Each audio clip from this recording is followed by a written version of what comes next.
Hello friends, എല്ലാവർക്കും നമസ്കാരം. നിങ്ങളേവരും കാത്തിരിക്കുന്ന നൈനുടെയും ആദർശിന്റെയും ഇന്നത്തെ വിശേഷത്തിലേക്ക് എല്ലാ കൂട്ടുകാർക്കും സ്വാഗതം. എല്ലാവർക്കും നല്ലൊരു ദിവസം ആശംസിച്ചുകൊണ്ട് തന്നെ നമുക്ക് ഇന്നത്തെ വിശേഷത്തിലേക്ക് കിടക്കാം. അതിനു മുമ്പായിട്ട് ആരെങ്കിലും നമ്മുടെ ഈ ചാനൽ ആദ്യമായിട്ട് കാണുന്നുണ്ടെങ്കിൽ ഒന്ന് സബ്സ്ക്രൈബ് ചെയ്ത് വെക്കണം കേട്ടോ. അതിനോടൊപ്പം മാക്സിമം എല്ലാവരും നമ്മുടെ വീഡിയോ ഇഷ്ടപ്പെടുകയാണെങ്കിൽ തീർച്ചയായിട്ടും ഒരു ലൈക്ക് ഇടിച്ചിട്ട് പോകാവുള്ള. അങ്ങനെ നമ്മുടെ ജലജയുടെയും ജാനകിയുടെയും സമാധാനം പോയി. അങ്ങനെ നമ്മുടെ ജലജ ദേവയാനിയോട് പറഞ്ഞു, ആ പെണ്ണിനോട് വിളിച്ചു പറയണം, ആൻമരിയ എന്ന് പറയുന്ന പെണ്ണിനോട് വിളിച്ചു പറയണം, ഇതുപോലെയുള്ള മണ്ടത്തരങ്ങൾ ഇനി കാണിച്ചേക്കരുത്. ഇത് കേട്ടതും വസുന്ധരയ്ക്ക് ദേഷ്യം എന്നിട്ട് വസുന്ധര പറഞ്ഞു, എടി ജലജയെ, നിനക്ക് തല്ലിന്റെ കുറവാ, പക്ഷെ ഇത്രയും പ്രായമായി പോയി, അതുകൊണ്ടാണ് നിന്നെ തല്ലാത്തത്, ഇല്ലെങ്കിൽ ഞാൻ നിന്നെ തല്ലി ഒതുക്കിയേനെന്നും പറഞ്ഞു കേട്ടോ. ഈ സമയത്ത് നമ്മുടെ ദേവയാനി അങ്ങ് കയറിപ്പോയി. പിന്നെ കാണിക്കുന്ന സീൻ എന്ന് പറഞ്ഞാൽ ആൻമേരി ഇങ്ങനെ ഫോണിൽ ആ ഒരു എന്താ പറയുക, അവാർഡ് കൊടുക്കുന്നതിന്റെ നോട്ടീസ് ഇങ്ങനെ നോക്കിക്കൊണ്ടിരിക്കുകയാണ്. അപ്പം നയന ആദർശിന്റെ പേരൊക്കെ ഇങ്ങനെ നോക്കി ആ ഒരു നോട്ടീസ് ഇങ്ങനെ ആസ്വദിച്ചുകൊണ്ടിരുന്നപ്പോഴാണ് പെട്ടെന്ന് നമ്മുടെ ദേവയാനി വിളിക്കുന്നത്. അങ്ങനെ ദേവയാനി വിളിക്കുന്നതും ഇത് ആന്റി ആണല്ലോ എന്ന് പറഞ്ഞ് ഫോൺ എടുത്തിട്ട് ആന്റി എന്താ ആന്റി? അത് പിന്നെ മോളെ, ഫംഗ്ഷന്റെ കാര്യം എന്തായി?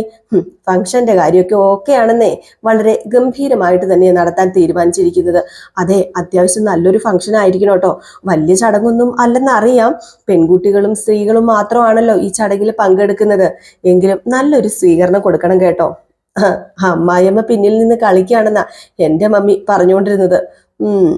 ദേ, അവൾ ഒരു ഡോക്ടർ അല്ലേ, അവക്ക് എല്ലാം അറിയാം. അതിന്റെ കാരണം എന്താണെന്ന് വ്യക്തമായിട്ട് ഞാൻ അവളോട് പറഞ്ഞതാ. എന്നോടും അതേപ്പറ്റിയൊക്കെ പറഞ്ഞായിരുന്നു ആന്റി, എങ്കിലും ഞാനങ്ങ് പറഞ്ഞതേ ഉള്ളൂ.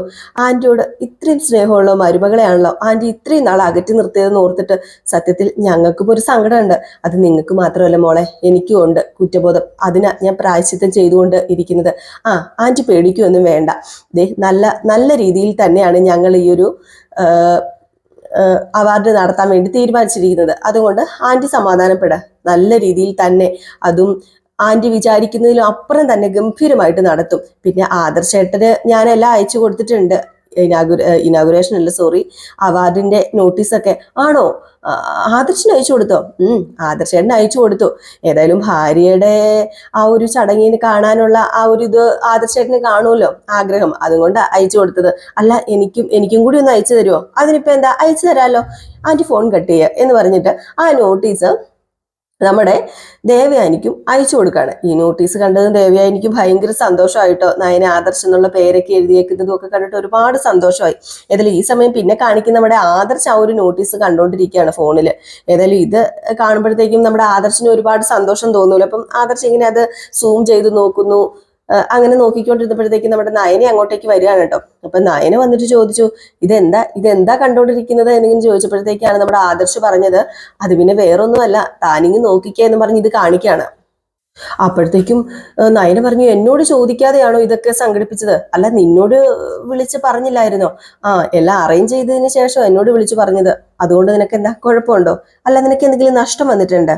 അല്ല, ഇതിന്റെ ഒന്നും ആവശ്യമില്ലായിരുന്നു ആദർശേട്ടാ. എന്തിനാ വെറുതെ? എനിക്ക് അവാർഡിനോടൊന്നും വലിയ താല്പര്യമില്ല. എന്നാലേ എനിക്ക് അതിനോടൊക്കെ വലിയ താല്പര്യമുണ്ട്. നിനക്ക് അവാർഡ് കിട്ടുന്നതിൽ എനിക്കല്ലേ സന്തോഷം. പിന്നെ നമ്മുടെ ജൂവലറിയുടെ പേരിൽ ഞാനും ഇതുപോലെയുള്ള അവാർഡൊക്കെ മേടിച്ചിട്ടുണ്ട്. പക്ഷെ അതിന്റെ ക്രെഡിറ്റ് എനിക്ക് അവകാശപ്പെടാൻ പറ്റില്ല. അത് അച്ഛനും മുത്തച്ഛനും ഒക്കെ അവകാശപ്പെടാൻ പറ്റുന്നത്. കാരണം ഈ രീതിയിൽ എത്തിച്ചത് അവര് തന്നെയാണ്. പക്ഷെ ഇത് അതുപോലെ അല്ലല്ലോ. ഇത് നിന്റെ കഴിവിന്, നിന്റെ അധ്വാനത്തിന്, നീ പോലും അറിയാതെ കിട്ടിയ ഒരു അംഗീകാരമല്ലേ ഇത്, ഒരു റെക്കമെൻഡേഷനും ഇല്ലാതെ. അപ്പൊ പിന്നെ നീ എന്തിനാ ഇതൊക്കെ ഓർത്ത് ടെൻഷൻ അടിക്കുന്നത്? പിന്നെ ഇതിന്റെ പിന്നിൽ റെക്കമെൻഡേഷൻ ഇല്ലെന്ന് ആരാ പറഞ്ഞത്? അത് പിന്നെ എൻ്റെ അറിവിൽ ഒരു റെക്കമെൻഡേഷൻ നടന്നിട്ടില്ല. പിന്നെ എനിക്ക് വല്ലാത്ത സംശയമുണ്ട്, മിക്കവാറും ആദർശേട്ടൻ തന്നെയായിരിക്കും ഈ സംഘടനയെ സ്വാധീനിച്ച് ഈ റെക്കമെൻഡേഷൻ നടത്തിയത്. അതിനുവേണ്ടി ചിലപ്പോൾ പണവും മുടക്കി കാണും. നീ വെറുതെ ഓരോന്ന് പറയല്ലേ. അവാർഡിന് വേണ്ടി പണം മുടക്കുന്ന പരിപാടിയൊന്നും എനിക്കില്ല, അതിനോടൊന്നും തീരെ താല്പര്യമില്ല. അല്ല, ഞാൻ പഠിക്കുന്ന കാലത്ത് എനിക്ക് ഒരുപാട് അവാർഡൊക്കെ കിട്ടിയിട്ടുണ്ട്. റെക്കമെൻഡേഷൻ ഇല്ലാതെ സമ്മാനം കിട്ടുമ്പോൾ നമുക്ക് സന്തോഷമൊക്കെ തോന്നാറുണ്ട്. പക്ഷെ ജീവിക്കാനുള്ള ഓട്ടത്തിനിടയിൽ അംഗീകാരത്തെക്കുറിച്ചോ അവാർഡിനെ കുറിച്ചോ ഒന്നും ഞാൻ ഓർത്തിട്ടില്ല. എങ്കിൽ പിന്നെ ഇനി ജീവിക്കാനുള്ള പണത്തിന് വേണ്ടി നിനക്ക് നെട്ടോട്ട് ഓടേണ്ട കാര്യമൊന്നുമില്ല. നിനക്ക് ഇഷ്ടമുള്ള പ്രൊഫഷൻ തന്നെയല്ലേ നിനക്ക് ഞാൻ തന്നിരിക്കുന്നത്, അത് ആത്മാർത്ഥമായിട്ട് ചെയ്യുക. അവിടെ നിന്റെ കഴിവുകൾ പുറത്തേക്ക് വരുമ്പോൾ ഇതുപോലുള്ള പുരസ്കാരങ്ങളൊക്കെ കിട്ടിയെന്ന് വരും. അതൊക്കെ നല്ല മനസ്സോടുകൂടി സ്വീകരിക്കുക. പിന്നെ അത് നിനക്ക് മാത്രമല്ല, എനിക്കും എൻ്റെ കുടുംബത്തിനും ഒക്കെ അഭിമാനമായ കാര്യം തന്നെയാ. നിന്നെ ഏതു നേരവും ചവിട്ടി താഴ്ത്തുന്ന കുറച്ചു പേരുണ്ടല്ലോ, എൻ്റെ അമ്മ ഉൾപ്പെടെ. അവരൊക്കെ ഇതൊന്ന് കാണട്ടെ, അവരൊക്കെ ഇതൊക്കെ കണ്ടിട്ടൊന്ന് അസൂയപ്പെടട്ടെ. അല്ല, അമ്മയ്ക്ക് ഇതൊക്കെ കണ്ടാൽ ഇഷ്ടപ്പെടുന്ന എനിക്ക് തോന്നുന്നില്ല. ഇഷ്ടപ്പെടുന്നില്ലെങ്കിൽ വേണ്ട നയന, എങ്കിലും അമ്മയുടെ ഉള്ളിന്റെ ഉള്ളിലുണ്ടാകും അമ്മയുടെ മരുമകൾ നിസ്സാരക്കാരിയല്ല, നല്ല കഴിവുള്ളവളാണെന്ന്. അതോർത്തിട്ട് അമ്മയ്ക്കാണല്ലോ അഭിമാനം. പിന്നെ ഇത്ര പെട്ടെന്ന് നിനക്കൊരു അവാർഡ് കിട്ടുമെന്ന് ഞാൻ കരുതിയില്ല. ഇത് നിനക്കൊരു പ്രോത്സാഹനമാണ്. ദേ നോക്കിക്കേ, ദേ ഞാൻ നിന്റെ വാലായിട്ടാ ഇതിനകത്ത് ഇരിക്കുന്നത്. അറിയാലോ, നയന ആദർശ്. നീ അറിയാതെ നീ ഫേമസ് ആയിക്കൊണ്ടിരിക്കുക. ആ, പുതിയൊരു കളക്ഷൻസ് മൂത്തേസ് ജ്വല്ലറിക്ക് സ്വന്തമായിക്കൊണ്ടിരിക്കുക. നയന കളക്ഷൻസ്. മുത്തച്ഛന്റെ പേരിൽ നമ്മുടെ ജ്വല്ലറി അറിയപ്പെടുന്നതെങ്കിലും പുതിയ ഈ ഒരു ഇതൊക്കെ അറിയപ്പെടുന്നത് നിന്റെ പേരില. പിന്നെ എന്താ നിനക്ക് വേണ്ടത്? ഇത്രയൊക്കെ പറഞ്ഞിട്ട് നമ്മുടെ ആദർശ് അങ്ങോട്ട് പോയിട്ട് അപ്പൊ നയന ഇങ്ങനെ ഓരോ കാര്യങ്ങളൊക്കെ ആലോചിച്ചുകൊണ്ടിരിക്കുകയാണ്. പിന്നെ കാണിക്കുന്ന സീൻ എന്ന് പറഞ്ഞിട്ടുണ്ടെങ്കിൽ നമ്മുടെ നവ്യേനെയാണ് കേട്ടോ. അപ്പം നവ്യ ഇങ്ങനെ സ്റ്റെപ്പ് കയറി മുകളിലേക്ക് പോയിക്കൊണ്ടിരിക്കുകയാണ്.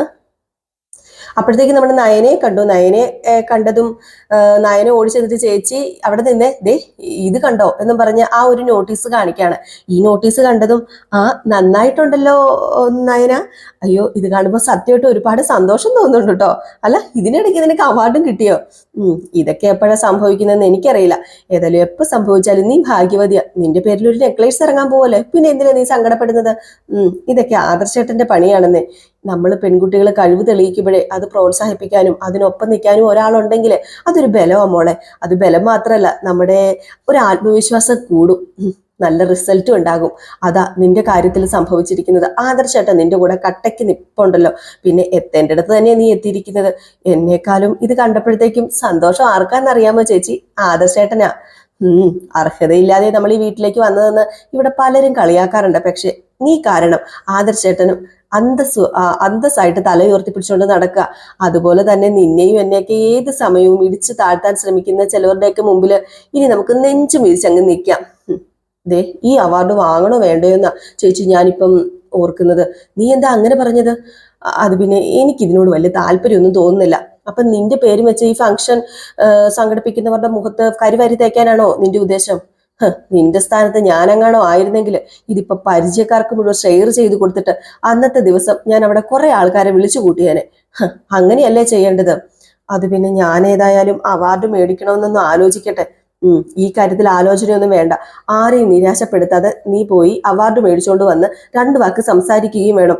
ആ സമയത്ത് നമ്മുടെ അച്ഛനും അമ്മയ്ക്കും ഒപ്പം വേണമെങ്കിൽ നീ എന്റെ പേരും കൂടെ പറഞ്ഞോ. ഓഹോ, കൊള്ളാലോ. അല്ല, ഇങ്ങനെയൊക്കെയല്ലേ നയന നമ്മളെ 10 പേരെ അറിയത്തുള്ളൂ. ഞാനൊരു പരസ്യത്തിൽ അഭിനയിക്കാൻ പോയപ്പം ഇവിടെ എല്ലാവരും എന്നെ തടഞ്ഞായിരുന്നല്ലോ. അന്ന് ഞാൻ ഒരുപാട് നിരാശപ്പെട്ടു. ഇനിയിപ്പോ കുഞ്ഞൊക്കെ ജനിക്കാൻ പോകുന്നത് കൊണ്ട് അതൊന്നും സാധിക്കാൻ പോകുന്നില്ല. പക്ഷെ എനിക്ക് കിട്ടാത്ത ഭാഗ്യം നിനക്കെങ്കിലും കിട്ടട്ടെ. അത് കണ്ട് ഞാനൊന്ന് ആസ്വദിക്കട്ടേടി. പിന്നെ ഒരനീതിക്ക് പോലീസ് സെലക്ഷൻ കിട്ടി. ഇപ്പൊ ഒരനീതിയുടെ നയന കളക്ഷൻസ് ഒക്കെ വെച്ച് ഇപ്പൊ അവാർഡ് മേടിക്കാൻ പോകുന്നു. അപ്പൊ പിന്നെ ഞാനല്ലേ അഭിമാനിക്കണ്ടേ എന്നൊക്കെ ഇങ്ങനെ പറയാണ്. അപ്പോഴത്തേക്ക് നമ്മുടെ നയന ഇങ്ങനെ മനസ്സിലാലോചിക്കുകയാണ്. എന്റെ അമ്മായിയമ്മേനെ ഞാൻ അങ്ങനെ വെറുതെ വിടാനേ തീരുമാനിച്ചിട്ടില്ല എന്നൊക്കെ ഇങ്ങനെ മനസ്സിലാലോചിക്കുന്നുണ്ട്. അപ്പൊ ചോദിക്കുകയാണ് നമ്മുടെ നവ്യ, നീ എന്താടി മനസ്സിലാലോചിക്കുന്നത്? അപ്പോഴത്തേക്കും നമ്മുടെ നവ്യ ചോദിക്കുകയാണല്ലോ, നിനക്ക് സ്റ്റേജിൽ കയറാൻ വല്ല മടിയും ഉണ്ടോ? സ്റ്റേജിൽ കയറാനോ? സ്റ്റേജിൽ കയറാനൊന്നും എനിക്ക് മടിയില്ല. പക്ഷേ ഇവിടെ കുറച്ച് കാര്യങ്ങളൊക്കെ ഉണ്ട്. അതൊക്കെ തൽക്കാലം എൻ്റെ മനസ്സിൽ തന്നെ ഇരുന്നോട്ടെ. അതൊന്നും ഞാൻ ആരോട് പറയുന്നില്ല ചേച്ചി എന്ന് പറഞ്ഞിട്ട് നയനെ അങ്ങ് പോയി കേട്ടോ. അപ്പോഴത്തേക്കും നവ്യ ഇങ്ങനെ ചിന്തിക്കും, ഇതിപ്പോൾ എന്ത് കാര്യമായിരിക്കും, അല്ല എന്തോ പ്രശ്നം ഉണ്ടല്ലോ എന്ന് നമ്മുടെ നവ്യക്ക് മനസ്സിലാവുന്നുണ്ട് കേട്ടോ. അപ്പൊ ഇതൊക്കെ കഴിഞ്ഞ് പിന്നെ കാണിക്കുന്ന സീൻ എന്ന് പറഞ്ഞാല് കനകദുർഗേനെയാണ് കേട്ടോ. അപ്പൊ കനകദുർഗ ഗോവിന്ദന്റെ ചായയൊക്കെ എടുത്തോണ്ട് കൊടുക്കുന്ന സമയത്ത് നമ്മുടെ നന്ദു പറയാണ്, വിവരം വല്ലതും അറിഞ്ഞായിരുന്നോ അമ്മേ? എന്ത് വിവരം? അത് പിന്നെ നയനേച്ചിക്കുണ്ടല്ലോ, നയനേച്ചിക്ക് അവാർഡ് കിട്ടാൻ പോകുക. നല്ല കളക്ഷൻസിനുള്ള, അതായത് നല്ല ജ്വല്ലറീസ് കളക്ഷൻസിനുള്ള അവാർഡാ കിട്ടാൻ പോകുന്നത്. സത്യമാണോ മോളെ എന്ന് ചോദിച്ചപ്പം ഗോവിന്ദനും ചോദിച്ചു, മോളെ ഈ കേൾക്കുന്നത് സത്യമാണോ? സത്യം. പിന്നെ ഞാൻ എന്തിനാ കള്ളം പറയുന്നത്? അതെ, അവാർഡ് ഉടനെ തന്നെ ഉണ്ടാവുന്ന കേട്ടത്. ഏതായാലും എൻ്റെ മോൾക്ക് ഇപ്പൊ നല്ല സമയം തന്നെയാ. അവൾ ഒരുപാട് കഷ്ടപ്പെട്ടതല്ലേ.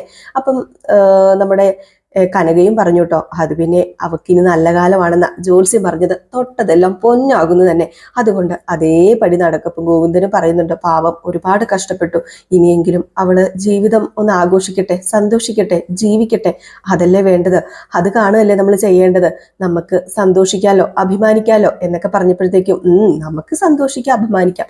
പക്ഷേ ഉണ്ടല്ലോ, അവിടെ ചിലവരുണ്ടല്ലോ അസൂയയും കുശുമ്പും ഒക്കെ മനസ്സിന് പിടിച്ച് ക്ലാവ് പിടിച്ച് കിടക്കുന്നവര്, അവർക്കൊക്കെ ഇത് വലിയൊരു തിരിച്ചടി ആയിരിക്കും എന്നിങ്ങനെ നന്ദു പറഞ്ഞു. ആ ഏതായാലും ഇതെല്ലാം മൂർത്തി ജ്വല്ലറിക്ക് നല്ല പരസ്യം തന്നെയാ. ഈ വിഷുവിനുണ്ടല്ലോ മിക്കവാറും പരസ്യം ഇടുന്നത് നമ്മുടെ നയനേച്ചിയുടെ ഫോട്ടോ വെച്ചിട്ടായിരിക്കും, സിനിമാ താരങ്ങളെയൊക്കെ ഒഴിവാക്കിയിട്ട്. ഇനിയിപ്പം താരം ചേച്ചിയല്ലേ, ചേച്ചി ഉള്ളപ്പോ പിന്നെ എന്തിനാ വേറെ താരങ്ങളെ കൊണ്ടുവരുന്നത്? അപ്പൊ ഗോവിന്ദൻ പറയാ, ഇനി ഏതായാലും മോളുടെ കഴിവ് കൊണ്ട് കമ്പനിക്ക് ഉണ്ടാകുന്ന നേട്ടങ്ങളും കണ്ടിട്ട് മോളെ സ്നേഹിക്കട്ടെ, അതല്ലേ ഇനിയിപ്പം ആകെയുള്ള പ്രതീക്ഷ എന്നൊക്കെ പറയുന്നത്. അപ്പൊ ഈ ഒരു സമയത്താണ് ഫോൺ ബെല്ലടിക്കുന്നത്. വേറെ ആരുടെയല്ല, നമ്മുടെ ആൻമേരിയുടെ. അപ്പൊ ആൻമേരി ഓടിച്ചെന്ന് ഫോൺ എടുത്തിട്ട്, ഹലോ നൈന മേഡം, പറ മേഡം. അത് പിന്നെ അല്ല, ഫംഗ്ഷന്റെ ഒരുക്കങ്ങളൊക്കെ എവിടെ വരെ ആയി, ശരിയായോ? ആയി. അതെ, ഞാന് ഒരു കാര്യം പറയാനാ വിളിച്ചത്. ഈ പുരസ്കാരം എനിക്ക് വേണ്ട. ഇത് കേട്ടോ നമ്മുടെ ആൻമരി ഞെട്ടിപ്പോയിട്ടോ. എന്താ മേഡം മേഡം ഈ പറയുന്നത്? ഈ പുരസ്കാരം വേണ്ടെന്നോ? അതെന്താ മേഡം ഇങ്ങനെ പറയുന്നത്? അല്ല, ഞാൻ കാര്യങ്ങളൊക്കെ വിളിച്ചു പറഞ്ഞതല്ലേ നേരത്തെ. അത് പിന്നെ എന്നോട് ആലോചിച്ചിട്ടല്ലല്ലോ ഇങ്ങനെ ഒരു ഫംഗ്ഷൻ സംഘടിപ്പിച്ചത്. അപ്പൊ പിന്നെ ഞാൻ എന്തിനാ ഈ അവാർഡ് മേടിക്കുന്നത്? അത് പിന്നെ ഞാൻ നേരത്തെ വിളിച്ചു പറഞ്ഞായിരുന്നല്ലോ മേഡത്തിനോട്. അല്ല, ആദർശേട്ടനെ ഞാൻ വിളിച്ചു പറഞ്ഞിരുന്നു.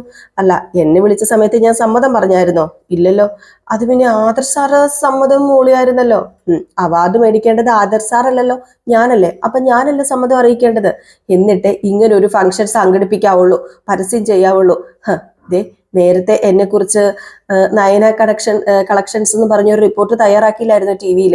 അതൊന്നും എന്റെ അനുവാദം ഇല്ലാതെയല്ലേ തയ്യാറാക്കിയത്. എന്താ മേഡം മേഡം ഇങ്ങനെയൊക്കെ പറയുന്നത്? അതൊക്കെ നല്ല കാര്യമല്ലേ, എല്ലാവരും ആഗ്രഹിക്കുന്നതല്ലേ. എന്നെ സംബന്ധിച്ചിടത്തോളം അതൊരു നല്ല കാര്യമായിട്ടൊന്നും എനിക്ക് തോന്നുന്നില്ല. അതുകൊണ്ടാണ് ഞാൻ പറഞ്ഞത്, എനിക്ക് ഈ അവാർഡ് ആവശ്യമില്ല. ഞാൻ അമിത പ്രശസ്തിയും പണമൊന്നും ആഗ്രഹിക്കുന്നവളല്ല. അതുകൊണ്ട് തന്നെ ഈ അവാർഡും ഞാൻ ആഗ്രഹിക്കുന്നില്ല. പിന്നെ ആർട്ട് വർക്ക് എന്നൊക്കെ പറയുന്നത് എൻ്റെ ഒരു ഇഷ്ടമാണ്, എൻ്റെ ഒരു പാഷനാ. അതുകൊണ്ട് ഞാൻ ചെയ്യുന്നു. അത് പക്ഷേ ഫേമസ് ആകാൻ വേണ്ടി ഒന്നും അല്ല ഞാൻ ചെയ്യുന്നത്. അതൊരു കാര്യം ചെയ്യേ, മറ്റാർക്കെങ്കിലും കൊടുക്ക്. അയ്യോ മേഡം, മേഡം എന്താ ഇങ്ങനെയൊക്കെ പറയുന്നത്? ഞങ്ങൾ അതിനു വേണ്ട എല്ലാ പ്രിപ്പറേഷൻസും നടത്തിക്കൊണ്ടിരിക്കുകയല്ലേ. അല്ല, നോട്ടീസൊക്കെ അടിച്ചു കഴിഞ്ഞെന്ന് അറിയാലോ, ഹോളും ബുക്ക് ചെയ്ത് കഴിഞ്ഞു. അതുപോലെ ക്ഷണിക്കേണ്ടവരെല്ലാം ക്ഷണിച്ചും കഴിഞ്ഞു. ഇനിയിപ്പം ഞാൻ എന്താ ചെയ്യുന്നത്? നമ്മൾ വനിതകൾക്ക് വേണ്ടിയിട്ട് ഇതുപോലെ ഒരുപാട് പ്രോഗ്രാംസ് സംഘടിപ്പിക്കുന്നുണ്ട്. ഡിസൈൻ രംഗത്ത് പുരുഷ മേധാവിത്വം ആയിരുന്നല്ലോ കൂടുതൽ. സ്വർണം നമ്മൾ സ്ത്രീകളാ ധരിക്കുന്നത് എങ്കിലും അതൊക്കെ സൃഷ്ടിക്കുന്നത് പുരുഷന്മാരായിരുന്നു. പക്ഷെ ഇപ്പൊ അങ്ങനെയല്ല, അവിടെയല്ലേ മേഡം വേറിട്ട് നിൽക്കുന്നത്. അതിനുള്ള അംഗീകാരമാണ് ഞങ്ങൾ തരുന്നത്, അത് നിരസിക്കരുത്. എനിക്കൊരു അംഗീകാരം വേണ്ടെന്ന് ഞാൻ പറഞ്ഞല്ലോ. ഞാൻ അത്രേ നിങ്ങളുടെ അടുത്ത് പറയുന്നുള്ളൂ. എനിക്ക് കൂടുതൽ സംസാരിക്കാൻ താല്പര്യമില്ല. ഞാൻ എന്തായാലും ഈ ഫംഗ്ഷന് വരില്ല എന്ന് പറഞ്ഞിട്ട് ഫോൺ കട്ട് ചെയ്യാണ് കേട്ടോ. ആൻമേരി അങ്ങ് വല്ലാണ്ടായി പോയേ.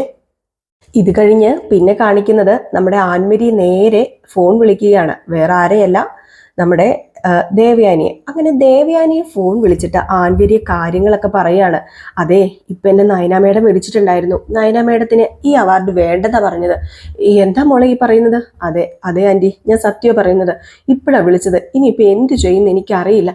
ഞങ്ങൾ പ്രോഗ്രാം എല്ലാം സെറ്റാക്കിയതല്ലേ. അതുമാത്രമല്ല, നോട്ടീസ് വരെ അടിച്ചിറക്കി. ഇനിയിപ്പോ എന്താ ഇതിനൊരു പരിഹാരം? എനിക്ക് തോന്നുന്നത് ഇത് ആന്റിയോടുള്ള വാശിയാണെന്ന്. എന്നോടുള്ള വാശിയോ? എന്നോട് എന്തിനാ നയന വാശി കാണിക്കുന്നത്? അതല്ല, നയന മേഡം പറയുന്നത് ഇത് ആരുടെയൊക്കെ റെക്കമെൻഡേഷൻ കാരണമാണ് ഇതെനിക്ക് കിട്ടുന്നത്. അത് മാത്രമല്ല, എനിക്ക് ഫേമസ് ആകുമൊന്നും വേണ്ട. എനിക്ക് ഈ പേരും പെരുമയൊന്നും ആവശ്യമില്ല. ഞാൻ എൻ്റെ പാഷനായിട്ട് ഇതിനെ കണ്ടിട്ടുള്ളൂ. അതുകൊണ്ട് തന്നെ എനിക്ക് ഇങ്ങനത്തെ ഒരു അവാർഡിനോട് താല്പര്യമില്ല. അതുകൊണ്ട് എനിക്കിത് വേണ്ട. ഇത് ആരോട് ചോദിച്ചിട്ടാ നിങ്ങൾ ഈ ഒരു അവാർഡ് തന്നതെന്നും അതുപോലെ ഇതിനു മുമ്പായിട്ട് തന്നെ നമ്മൾ ഒരു റിപ്പോർട്ട് ചെയ്തില്ലായിരുന്നു, അത് ആരോട് ചോദിച്ചിട്ടാണ്? എന്നോട് ചോദിക്കാതെ അല്ലേ ഇതൊക്കെ ചെയ്തത്. അതുകൊണ്ട് ഇതെനിക്ക് വേണ്ട, ഞാൻ നിരസിക്കുകയാണെന്നാ പറയുന്നത്.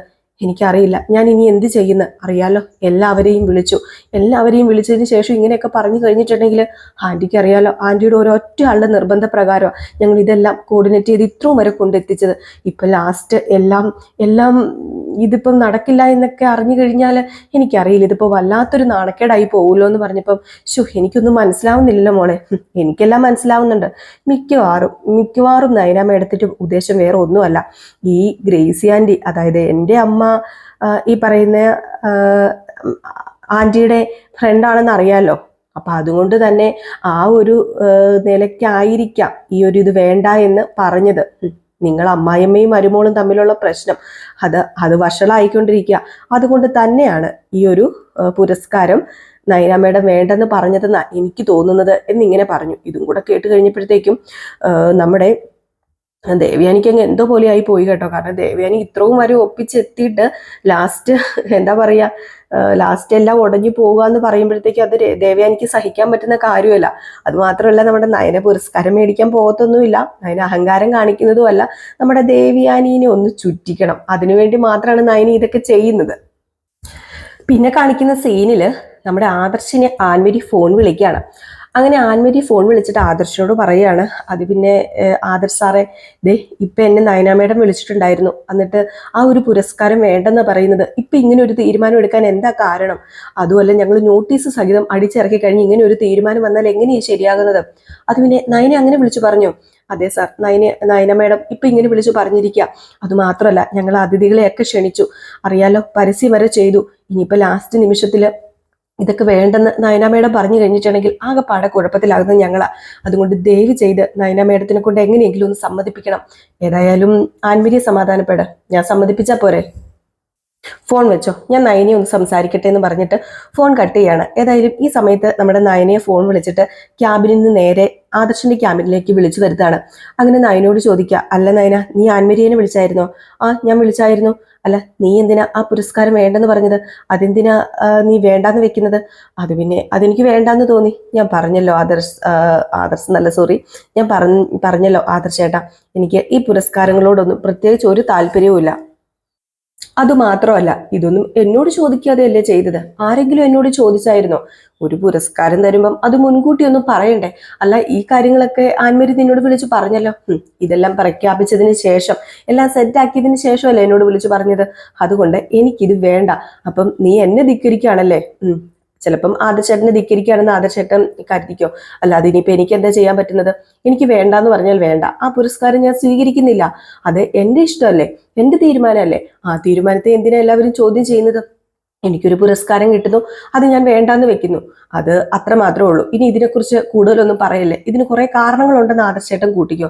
എന്ത് കാരണം ഉണ്ടെന്നാ നയനി നീ പറയുന്നത്? ആ കാരണം എന്നോട് പറയാൻ പറ്റില്ലേ? ആദർശേട്ടനോട് പറയാൻ പറ്റാത്ത കാരണമാണെങ്കിൽ ഞാൻ എങ്ങനെ ആദർശേട്ടനോട് പറയും എന്ന് പറഞ്ഞ് നയനി അങ്ങ് പോയി. ഇത് കേട്ടതും ആദർശിന് ഭയങ്കര സങ്കടമായി പോയിട്ടോ. ആദർശ് ഇനിയിപ്പോ എന്ത് ചെയ്യും? ആദർശിന് ഒന്നും ചെയ്യാൻ പറ്റത്തില്ലാത്തൊരവസ്ഥ. ആദർശ് ഇതിന് പിന്നിൽ എന്തോ ഉണ്ടെന്ന് ആദർശിന് മനസ്സിലാവുന്നുണ്ട്. കാരണം നയന അങ്ങനെ ഒന്നും പറയുന്നതല്ല. ഏതായാലും 99% നയന പെർഫെക്റ്റ് ആണെങ്കിലും ഇപ്പം ദേ ഈ ഒരു ശതമാനം കൊണ്ട് നമ്മുടെ നയന ആദർശിന്റെ മുമ്പിൽ പെർഫെക്റ്റ് അല്ലാതെ ആവുകയാണ്. അപ്പൊ കാത്തിരുന്ന് തന്നെ കാണാം എന്താ സംഭവിക്കാൻ പോകുന്നത്. നമ്മുടെ നയനയുടെ കളി എന്തായിരിക്കുമെന്നൊക്കെ നമുക്ക് കാത്തിരുന്ന് കാണാം. അപ്പൊ ഈ ഒരു ഭാഗം കാണിച്ചിട്ടാട്ടോ ഇന്നത്തെ വിശേഷം അവസാനിക്കുന്നത്. ആദ്യമായിട്ട് ആരെങ്കിലും കാണുന്നുണ്ടെങ്കിൽ ഒന്ന് സബ്സ്ക്രൈബ് ചെയ്ത് വെച്ചോളൂ. അതിനോടൊപ്പം തന്നെ നമ്മുടെ വീഡിയോ ഇഷ്ടപ്പെടുകയാണെങ്കിൽ ഒരു ലൈക്ക് വെച്ചിട്ടേ പോകാവുള്ളേ. അപ്പൊ എല്ലാവർക്കും ടാറ്റാ, ബൈ ബൈ.